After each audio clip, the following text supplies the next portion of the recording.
যেমন কর্ম তেমন ফল কথা আছে একটা। এই মেয়েটা দুনিয়া থেকে চলে গেছে, জাস্ট কল্পনা করতেছে ওই সময় তার অবস্থাটা কি অবস্থায় ছিল। এই মেয়েটা, একে কিছু টাকা ধরাই দিলেই যার সাথে যে কোনো জায়গায় চলে যাবে, এবং বুঝতেই পারতেছেন এই মেয়েটা এখন নাই দুনিয়াতে। তার মা আবার যা মামলা করতেছে যে আমার মেয়েরে কারা পরপারে পাঠায় দিল, এমন অবস্থায় আমার মেয়েকে পাইলাম। একটু লজ্জা করতেছে না? সে ফ্যামিলিটার বলতেছে একটু লজ্জা করতেছে না? মামলা করতেছেন আবার, মেয়ে এতদিন এইসব করছে, আপনি ঠেকান নাই, এখন আবার এসে মামলা করতেছেন। এই জন্য মানুষ বলতেছে যে যেমন কর্ম তেমন ফল। দেখেন, আমি ঘটনাটা একটু বলতেছি, আসলে বলবো কিভাবে এটাও একটা চিন্তার বিষয়, কারণ আমি সেইভাবে বলতে চাচ্ছি না পুরো ইয়াভাবে খুলে। মেয়েটা মানে ডিল করতো যে আমারে কিছু টাকা দিবা, তার বিনিময়ে বুঝতেই পারতেছেন আসে দুইটা ছেলে আসে, আসার পরে তাদের সাথে অনেক কিছুই হয়। হওয়ার পরে মেয়েটা হুট করেই এলাকাবাসী ডাকাডাকি শুরু করে। এলাকাবাসী আসার পরে, আশেপাশে মানুষ আসার পরে সেই ছেলে দুইটার কাছ থেকে 20,000 টাকা আদায় করে। কত? 20,000। সেখান থেকে এই ছেলে দুইটার খুব রাগ এর উপর, যে ভাই ডিল করে গেলাম একটা, যে এই টাকা দিব আমি কাজ করব, কিন্তু প্রকৃতপক্ষে সে আমাদেরকে ব্ল্যাকমেল কইরা 20,000 টাকা আদায় করলো। তখন তারে কয়েকদিন পরে তারা অফার দিল, আচ্ছা 20,000 টাকা আমরা আবার দিব তোমারে, 12 ঘন্টার জন্য আমাদের দুজনকে সময় দিবা। রাজি, সে রাজি।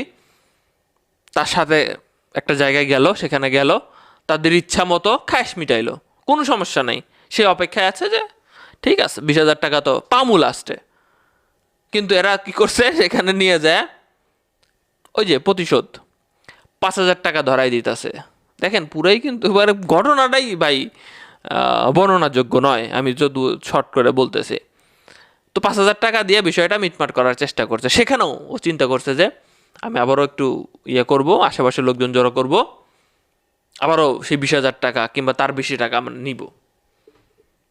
করেছে, ডাকাডাকি করেছে, কিন্তু এইবার যেহেতু আশেপাশে মানুষজন একটু নাই এবং আলোও নাই, নিঃশ্বাস বন্ধ করে পরবারে পাঠায় দিছে।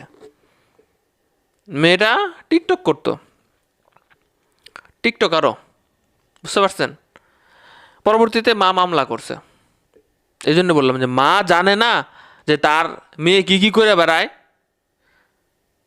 তো জানার পরেই সে তারা ছেড়ে দিছে। যাই হোক, এই ঘটনায় কারা জড়িত ছিল, অনেকে বলতেছে যে খুব ভালো হয়েছে, একটা জঞ্জাল চলে গেছে। অনেকেই বলতেছে এটা, যে এই মেয়েটার পরিবার বেশি দায়ী, কারণ সে এই কাজ করে এটার জন্য পরিবার অনেকটাই দায়ী, তারা কেউ মানা করে নাই, বাধা দেয় নাই। তো দুইটা ছেলেরে গ্রেপ্তার করা হয়েছে।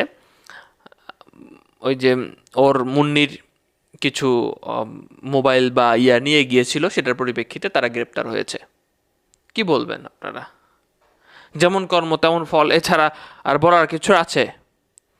আর সুন্দর, সব সুন্দর আসলে সুন্দর না, সুন্দরের ভিতরে অনেক কিছু আছে। তাই আমরা আমাদের সন্তানকে সঠিকভাবে শিক্ষা দেই,